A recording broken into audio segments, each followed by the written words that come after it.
Patuloy na nagbabanta sa mga probinsya sa Hilagang Luzon ang bagyong Marcy. Walang public storm warning signal sa Metro Manila pero asahan pa rin daw ang mga pagbuhos ng ulan. At live mula sa Quezon City, saksi si Michael Fahatin. Michael.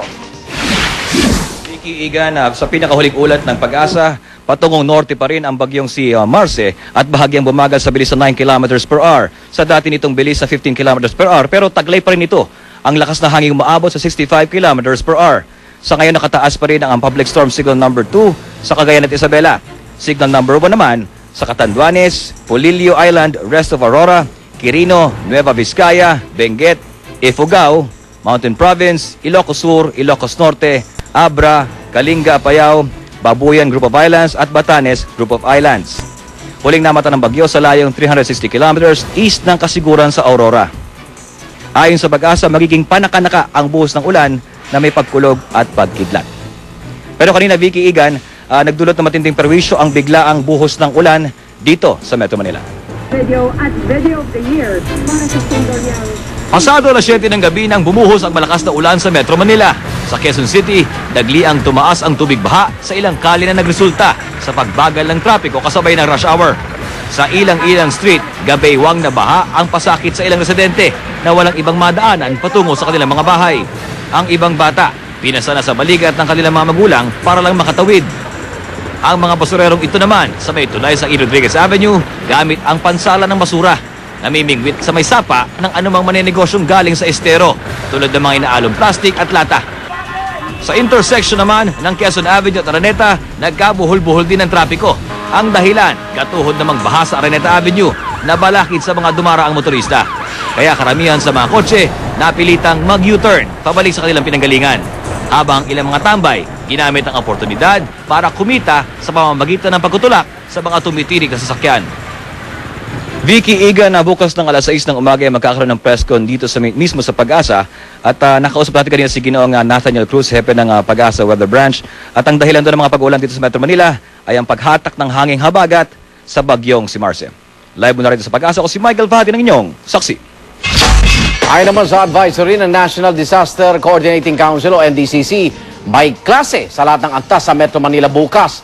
Pero ayon kay NDCC spokesman Anthony Goles, dahil walang storm signal sa Metro Manila, nasa kamay ng Local Government Division Superintendent o School Principal ang desisyon kung magsususpindi ng klase. Batay sa umiiral na DepEd guidelines, suspendido ang klase sa elementary at high school sa mga lugar kung saan nakataas ang public storm warning signal number 2. Wala namang pasok sa preschool and elementary sa mga lugar na nasa ilalim ng signal number 1.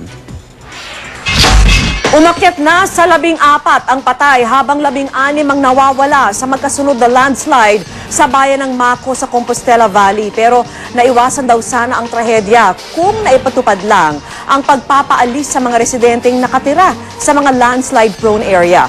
Saksi si Pia Arcangel. Mga taong nalibing ng buhay sa ilalim ng guho, mga bahay na natabunan ng lupa sa gitna ng patuloy na pagragasa ng tubig pababa ng bundok. Ang malagim na eksenang ito di na raw bago sa bayan ng Maco sa Compostela Valley. Ang dalawang landslide nitong Sabado at Linggo na kumitil ng 14 na buhay at nag-iwan ng 21 sugatan sa Barangay Masara, nangyari na rin daw noong nakaraang taon.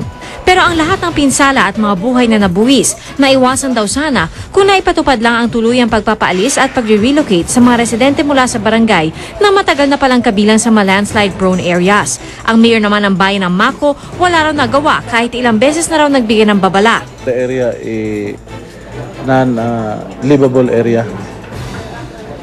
Especially that area was declared before.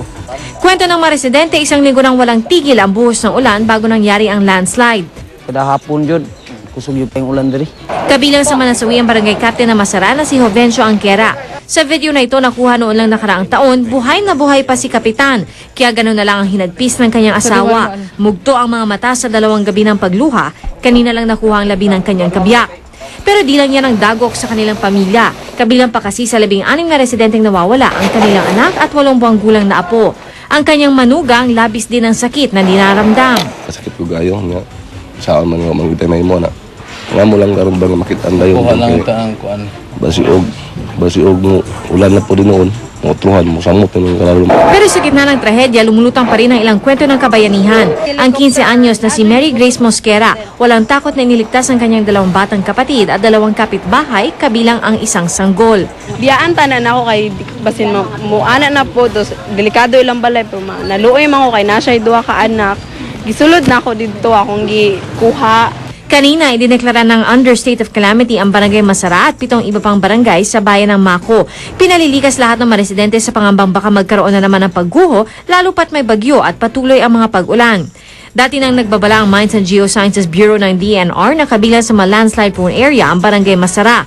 Ayon sa MGB, binubuo ng tinatawag na weathered material ang lupa doon at dahil matarik ang burol, sadyang hindi maiiwasang may malilibing kapag nag-loose ang lupa at tuluyang gumuhos sanhi ng pag-ulan. Pero paglilinaw ng DNR, ang tiyak wala itong kinalaman sa mining operation sa lugar tulad ng Masara Gold Expansion Project na isang priority project ng gobyerno. We have organized them and they have been operating all these years, sustaining their livelihood. So hindi naman natin pwedeng pagbawal. Improve na lang siguro natin ang sistema para yung kanilang bahay ay hindi naman malagay sa panganib. Nagpaabot na ng pagkikiramay ang Pangulo sa mga pamilya ng mga biktima. Inutusan na rin niyang NDCC na bigyang tulong ang mga apektado. Ako si PR Kanghel, ang inyong saksi. Sa bayan naman ng Mlang sa North Cotabato, isang delikadong rescue sa mga binahang residente ang isinagawa. Sa pamagitan ng lubid, isa-isang inilika sa mga natrap na residente. Umabot ng hanggang bewang ang tubig baha mula sa umapaw na ilog. Walang humpay din kasi ang buhos ng ulan doon nung Webes. Isang 17 anyos na lalaki na iulat na namatay matapos puntangayin ng baha. Mahigit 200 pamilya naman ang kinailangang ilikas at masamantalang ngayong nananatili sa mga evacuation center. At dahil ka sa mga pagulan, nagmahal ang presyo ng isda sa ilang pamilihan, pero ang magandang balita, bumaba naman ang presyo ng ilang gulay. Saksi si Tricia Zafra. Ilang araw nang mahina ang benta ng isda ng tinderang si Aling Leonora sa Commonwealth Market. Nagmahal kasi ang bentahan ng isda sa palengke dahil mahina raw ang huli. Ang galunggong halimbawa umakyat ng 20 pesos kada kilo. 30 naman ang idinagdag sa presyo ng bisugo. Pagka mahal ang isda, madalang naman nagkonti-konti lang naman binibili namin para hindi masira. At ngayong may bagyo uli, asahan na raw ang pagtaas pa ng presyo ng isda. Isdang dagat, kung tawagin natin. Medyo magalaw siya pagka ganitong pagbagyo.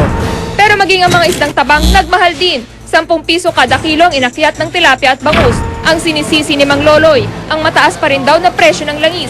Kaya katwiran daw ng mga supplier, mas mataas pa rin ang kanilang puhunan. Simula nang tumaas yung langis, hindi na talaga bumaba yun.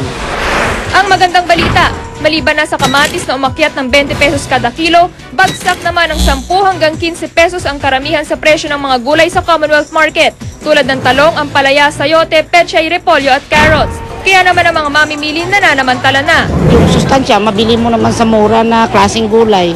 Yun na lang. Pero dahil may bagyo na naman, hindi masabi ng mga tindera kung hanggang kailan mananatiling mura ang gulay. Bago-bago tayo ngayon, hindi pare-parehas kasi depende sa dating ng paninda. Ako si Tricia Zafra, ang inyong naging saksi.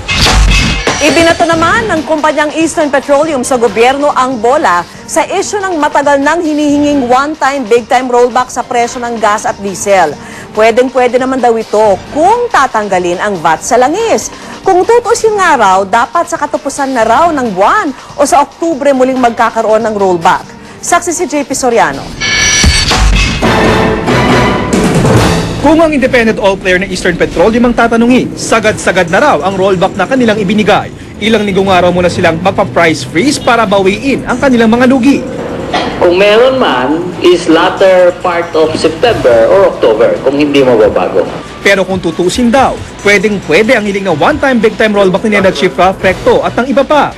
Pero ang katapusan, nagbumirang ang lahat sa dating senador na may akda ng batas ng IVAT.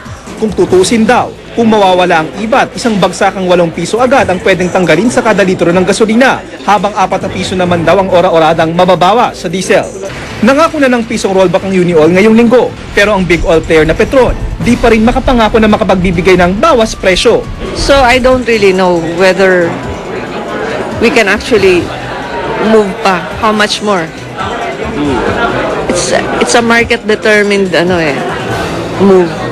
Naka-6 na rollback na sa gasolina at diesel mula noong Agosto. 6.50 na ang ibinaba ng gas kada litro, habang 4.50 naman sa diesel. Mas malakas ang piso noong sa palitan, pero kumpara sa presyo ng gasolina at diesel noong huling pumalo sa $100 level ang crudo sa world market, mas mahal pa rin ng 7 piso ang gasolina ngayon, habang 13 piso namang mas mura ang diesel noon. Kaya naman para sa Consumer and All Price Watch, dapat may rollback pa rin ngayong linggo. The worst is over and we are going to see prices start to go down starting this month. Ako si JP Soriano ang inyo, saksi.